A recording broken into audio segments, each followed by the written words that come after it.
Welcome to American Truck Simulator. This is David Steele and this is my white GMC W Series. This is a 4x2 day cab and I'm going to take you on a bit of a trip today, and it's raining a lot.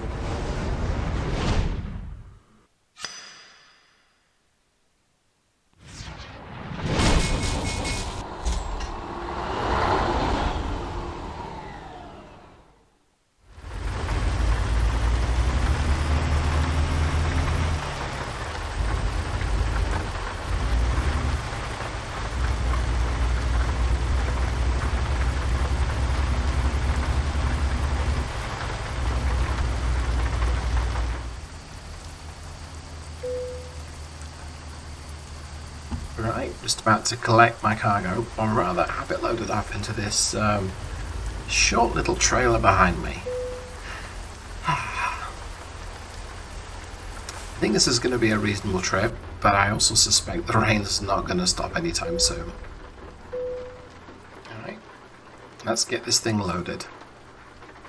I think I'll just pose for the camera first. Look at that short little fella. Right, that's just about... There we go. Let's get everything loaded up. So, get on with it. Let's get things started. A couple of new things for the channel today. The first is this truck, which I don't believe I've shown off yet. And the second is the engine under the hood, which I know I haven't shown off yet. Well, this truck first of all. This is, like I say, this is a white GMC branded. It's also Volvo branded as well, and it's kind of the same truck. And on the Steam Workshop it's known as the 90s Corporation truck. It is a joint venture between Volvo and GMC, I believe. And they named these trucks that were labelled white. That's the Volvo badge right there, together with a close-up of the dashboard. And it's a forerunner to the Volvo Group's V&L and similar products. My route today, I'm heading north towards Kalispell. So we're in Montana. It's a fairly straightforward route. I'm going to have to make a night stop, and I need to stop at a lodge or a hotel really, because this is not a comfortable cab to sleep in. It's not a sleeper. It's just a day cab. So the white truck, or white GMC, or Volvo, is, well, it's very much 1990s.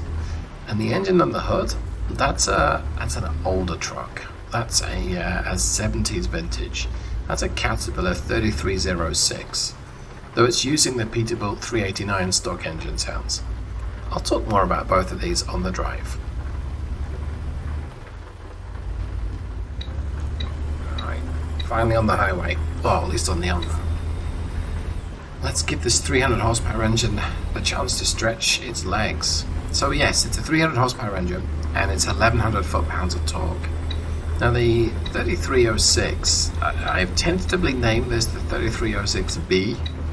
It is a 10.5 litre inline 6 engine, and it is entirely mechanical. There are no electronics here. This engine's got a reputation for being very long-lived, very tough, very durable, very easy to fix. And there's nothing electronic in here. So you've not got sensors and stuff like that, emissions control things to go wrong. You would not be taking this into California, at least not without paying a very hefty fine. I'm in the wrong lane. I need to stop gassing. Okay, alright, narrowly avoided disaster there. That wouldn't have been good.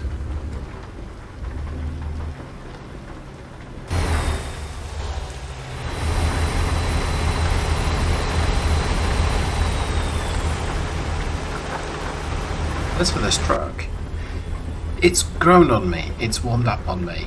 It's available as a day cab, as a medium, and a long wheelbase sleeper, a 4x2 all the way up to, you know, it's definitely a 6x4. I wonder if it's a 6 or an 8x4. A variety of engines, and I've modded my own in because I just kind of want to. I like it. It reminds me of a similar vintage Volvo car, which is not surprising because that's where its heritage is.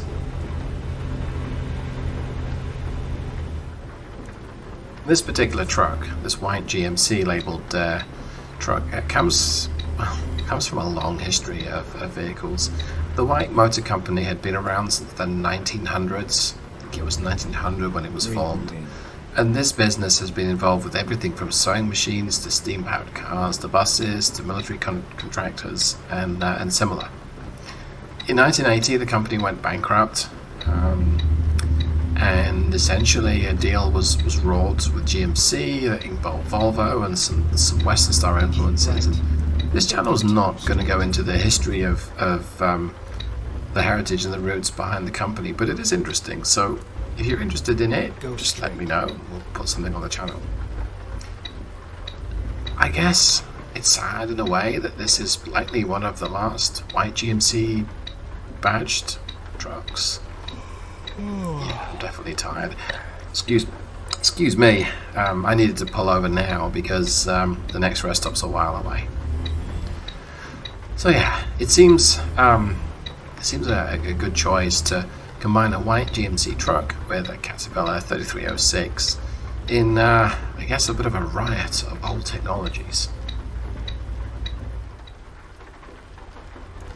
Right, I think I'm parked up here.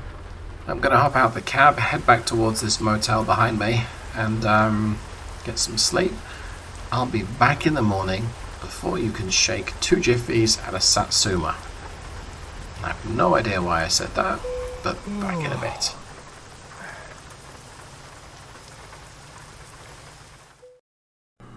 It's the next morning. And besides there being no coffee, not a bad night. The motel was okay. I mean, it's a motel. What more do you want? The rain has stopped. I'm very happy about that. And Saturday morning, at just after 7, it's kind of quiet. There's like one car there, and that's it. Bit of a trek back to the truck, which is just around the corner here. In fact, I just have to cross the parking lot and skip past the scales. I'll try and avoid getting run over. I didn't really talk that much about either the truck or the Caterpillar last night. I guess I want to talk a little bit more about the Caterpillar. So, as I said yesterday evening, I'm using a 300 horsepower model. There's a 350 version available for the trucking market, and I believe a 230, 240 machine. There's probably one in the middle, but there's not that information around about the trucking models. If you want to know more about the Marines, fantastic, or the Marine engines I should say, and they're not the same as the truck engines. They produce quite a bit less torque. Now, the 300 horse model, peak torque is 1200 revs, but the governor is 1800 RPM, so you only get 600 revs to play with. Let me go ahead and get this thing started up and back out the spot. I should also get some fuel as well. Something that this truck, I struggle with in this truck, or I potentially struggled with, is it is a 100-gallon fuel tank, and that's kind of tiny. So anyway, I know that there's a 300 or 350 version of this engine.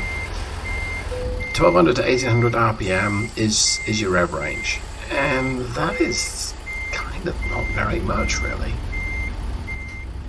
Now, although you only have 600 revs to play with, I should say that power of 300 horsepower is pretty much produced from about the sort of 1400 to the 1800 RPM point, and that's actually useful. So it's no ball of fire. It's not going to win any races, but it does okay.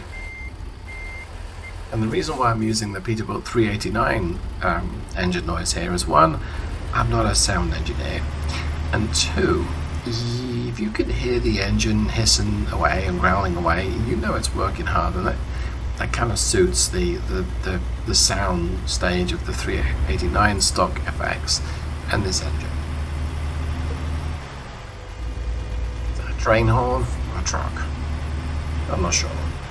Great big truck stop here. This is almost like a Buc-ee's in terms of the number of filling stations that we've got. I want to avoid getting run into by anyone. But, truck moving there. Anyway, let's grab some motion lotion. With a 100-gallon tank, I'm probably putting close to 80 gallons in, and this thing will return 5 to 6 to the gallon under my initial testing. So that's not many miles. Note the price of diesel at the top there. I ran a massive price of fuel mod for my my off convoy games, because this way you notice the difference in fuel consumption. With the standard fuel prices, it doesn't matter whether you get 1 mile per gallon or 10 mile per gallon, you still make money. This means that you gotta mind your fuel. You can't hoon everywhere at night. I keep forgetting to turn off to release the parking brake. You can't hoon everywhere at 90 miles an hour and expect to make any money, and I kind of like that aspect of the game. Alright, well, I think I'm going to swing round here to the left. I'm all the way back to the exit, but it's not exactly obvious where I'm supposed to go, and being British, I get lost in a parking lot. So we call it a car park. So there is that.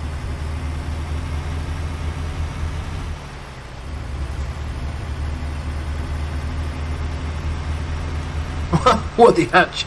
Oh, gosh, he frightened me. There we go. I nearly had to put an explosion in there. That'd have been rather shocking. I'm wondering if it's just because I'm dozy, having just started off driving, or if I didn't see him. I'll look back when I edit this, but he seemed to appear from nowhere, which means I wasn't looking. Anyway, left here, and then I think there's a access road to the right, and I can join the highway. We'll be getting some. Oops. Yeah, I probably didn't need to shift down quite so many gears there. Anyway, give me a few seconds, and we'll be on the way.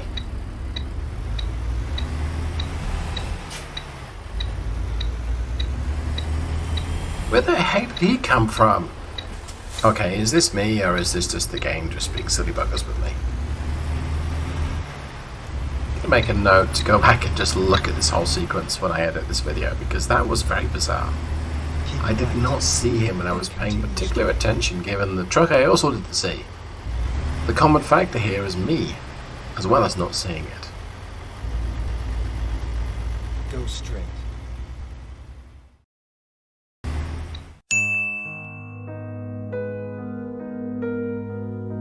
I just don't see it at all, so I don't think it was me. Maybe?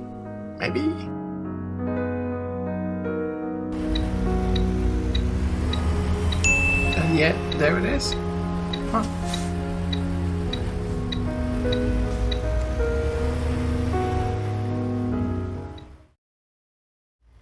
Go straight.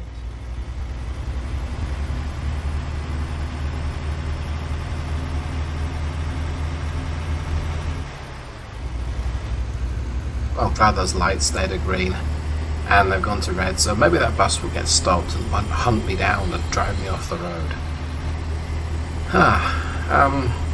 Well, today's been more exciting than yesterday already in just the first few minutes, and that's not really the right kind of excitement that I would be looking for.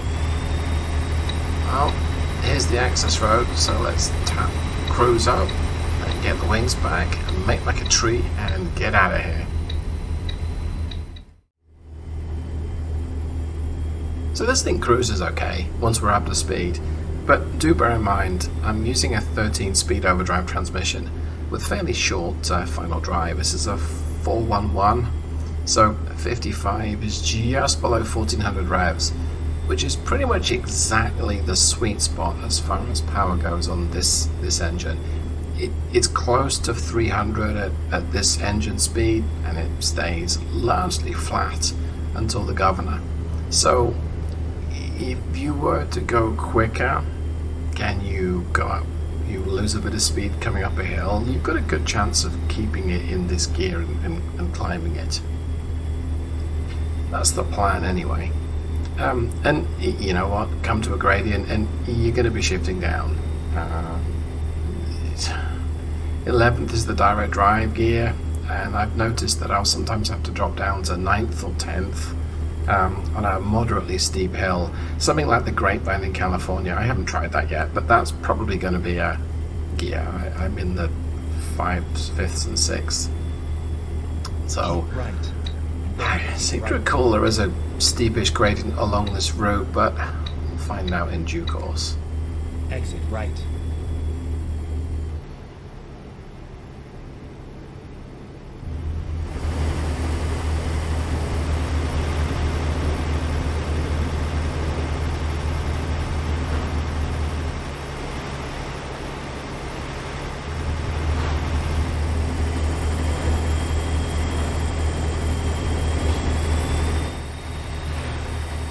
Now, the more astute of the audience, or the more sharp-eyed, you know what, that's not fair. It's bleeding obvious.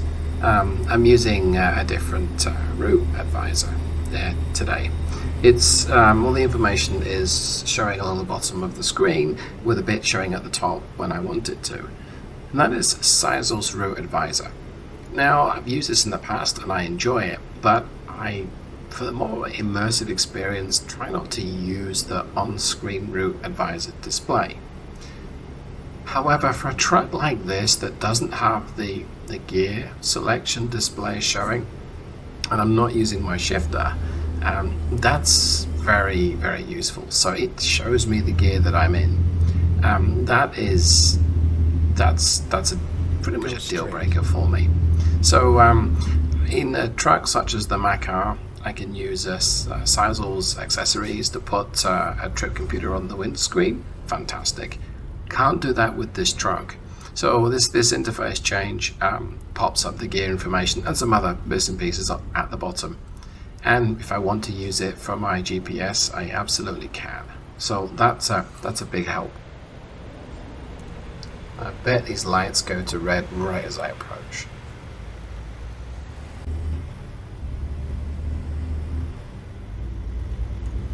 Nailed it.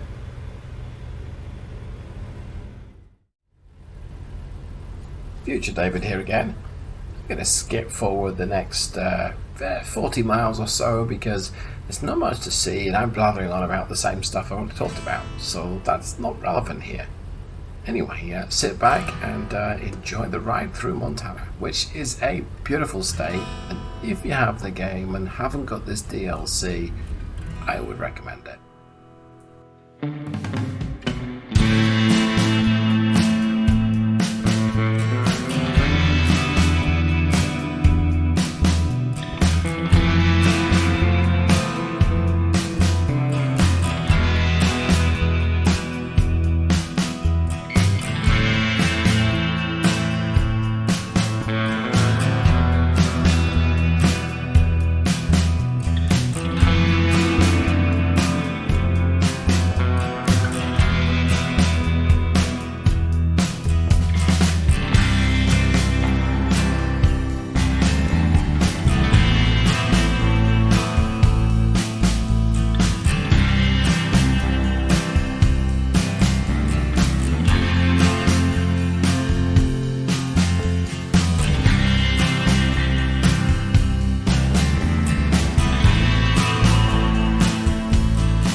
Destination.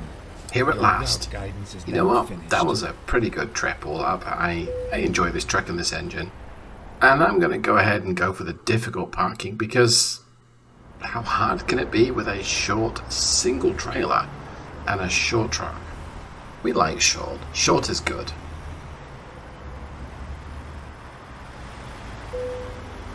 So the game's being cheeky there by suggesting I auto park. Maybe it's watched my videos. I don't think so. But I will use the external view because that makes life easier. And besides, who doesn't like this wonderful Smurf blue color? Actually, it makes it a lot easier. So just try and give myself as much room as I can. Probably going to do this in, I'm going to go with 3.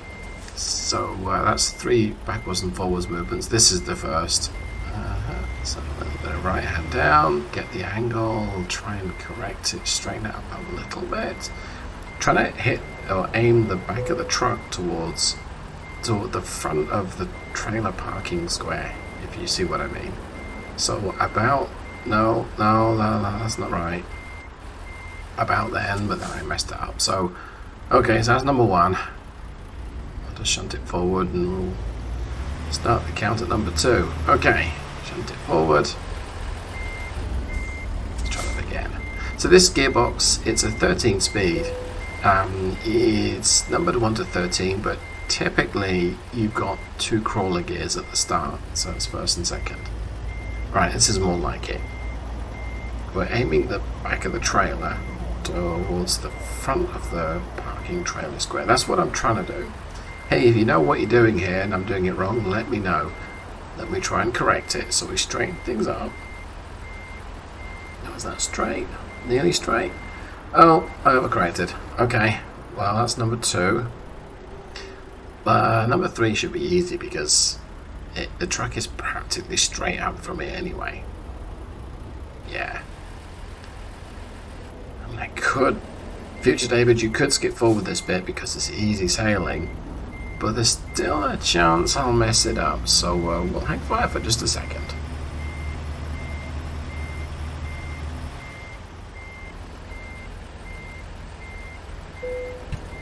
There you go, 3rd time's the charm.